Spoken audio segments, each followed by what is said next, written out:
Ketika saya bekerja mengangkat barang untuk orang lain, tiba-tiba salah satu dari keluarga saya yang namanya Lehat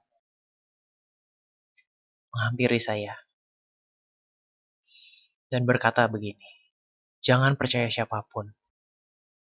Gak ada yang bisa dipercaya di dalam dunia ini. Semua hanya untuk mencari keuntungan sendiri." Saat saya mendengar itu, saya kaget. Wih, tunggu. Kok kamu ngomong gitu? Wih, tunggu. Kok kamu ngomong gitu? Terus, kalau misalnya kamu ngomong gini, apakah jangan-jangan kamu juga mau mencari keuntungan dari saya? Ya, meskipun itu keluarga saya sendiri. Gak ada yang tahu. Soalnya dia ngomong begitu. Tujuannya apa coba? Oke. Tapi mendengar kata-kata itu, saya jadi mulai terpikir. Oke, mungkin aku bisa percaya pada dia. Karena dia keluarga saya sendiri. Dan dia lebih tua dari saya, dia punya pengalaman yang lebih banyak daripada saya. Dia pengalaman di jalanan ini. Semenjak saya mendengar kata-kata itu, saya menjadi mulai kepikiran dalam hal apapun. Dalam segala pekerjaan saya mulai lebih hati-hati. Bukan gara-gara saya akan melakukan kesalahan di dalam pekerjaan saya, namun saya malah lebih hati-hati kepada ini orang bakal ngapain ke depannya. Saya nggak tahu, ya kan? Soalnya dibilang, oh, tiap orang bakal cari keuntungan buat mereka sendiri. Nah, ketika saya melakukan pekerjaan, saya malah kepikiran, ini orang ini abis ini ke depannya mau apa lagi nih? Ya, tahu, saya butuh uang juga dari mereka. Secara nggak sadar, saya juga sebenarnya punya keinginan dari orang itu. Sejak saat itu, produktivitas saya turun. Produktivitas saya menurun kualitasnya. Kenapa sebabnya? Bukannya saya sudah hati-hati dalam menjalankan setiap tindakan saya. Kenapa saya malah makin nurun coba sih? Justru menurut saya, karena saya hati-hati. Saya aware atas tindakan orang ke depannya. Saya takut bakal dijahatin, bakal dikhianatin, bakal dikecewain. Tapi gara-gara itu, malah saya jadi punya pikiran yang lain.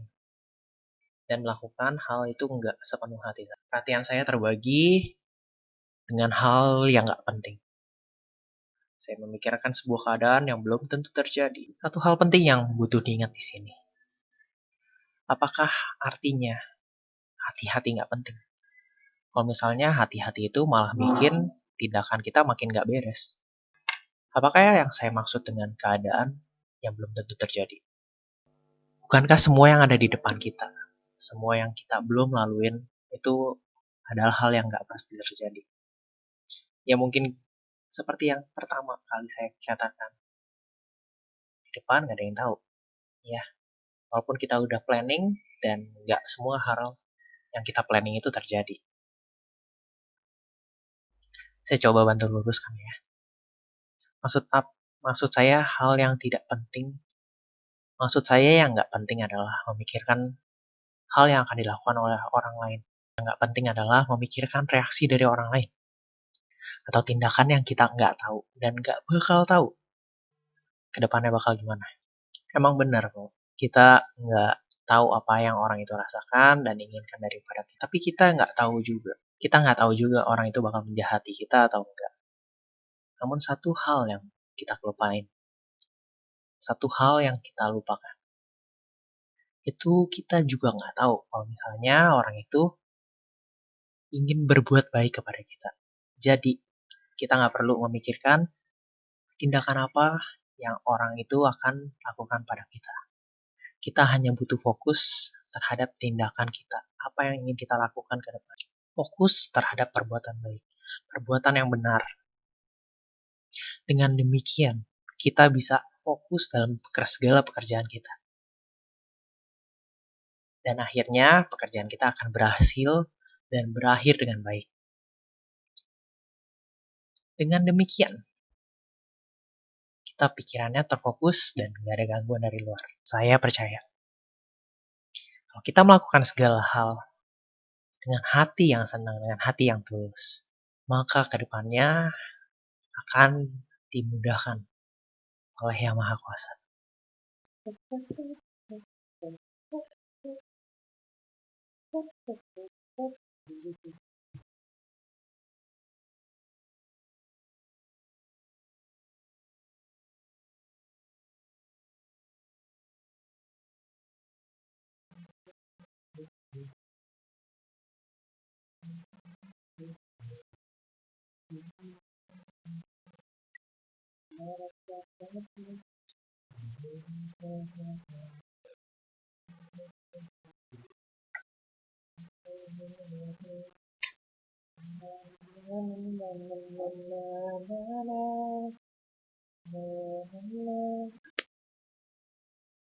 Oke, sampai